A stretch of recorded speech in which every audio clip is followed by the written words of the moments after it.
In this lesson we're going to talk about the major scale. Scales are made up of intervals between notes. An interval on the fretboard, the smallest interval is a semitone, and we create that by moving from one fret to the next. That's a semitone, semitone. A whole tone is the equivalent of two semitones. So on the fretboard we move from where we're skipping a fret. They're whole tones. We'll be referring to these whole tones as whole steps and semitones as half steps. Now, the interval pattern for a major scale is whole step, half step, whole step, whole step, whole step, half step. We can play this on one string. I'll just give you an example. We can start here. You will know that note from a previous lesson. You'll know how to identify it. E, F, F sharp. So we play the F sharp major scale.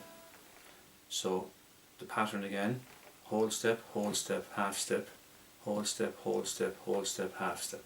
So let's go. Whole step, half step,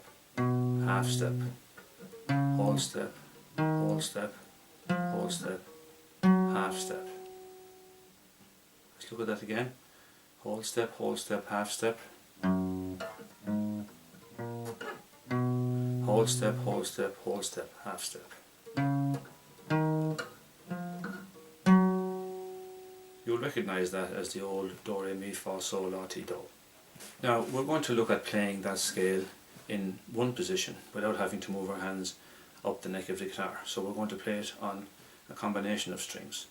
So we're going to play G major, which is on the 6th string. This note is G. The first note of the scale is called a root note, and it gives the scale its name. So the first note in G major is G. Again, how to find it: E string, F, G. Okay, we're going to put our second finger on G. So we've got a whole step, which is take it from G to A.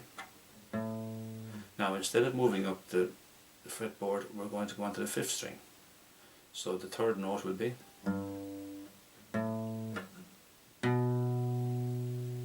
then a half step, whole step, whole step, whole step, half step. So let's watch the fingering for that again. Start with our second finger on the 3rd fret, 6th string, pinky, 5th string, 1st finger, 2nd fret, same string, 3rd fret, pinky on the 5th fret, move to the 4th string, 1st finger on the 2nd fret, 3rd finger on the 4th fret, and pinky on the 5th fret. And then, so let me play that again, and we'll ascend the scale and come back down the scale again.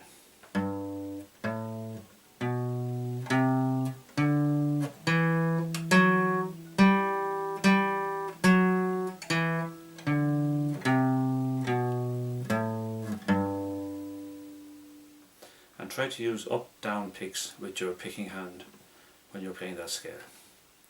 So you go.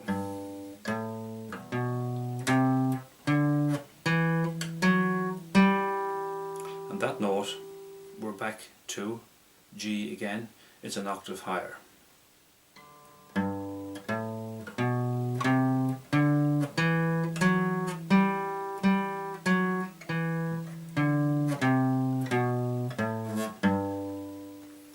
Now, practice that, and you can use that same fingering on the next fret, and you're now playing a different scale.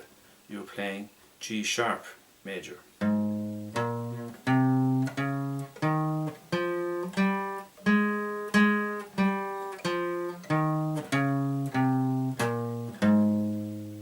Move up another fret. We use the same fingering pattern, and we're now on A. So this is the scale of A major.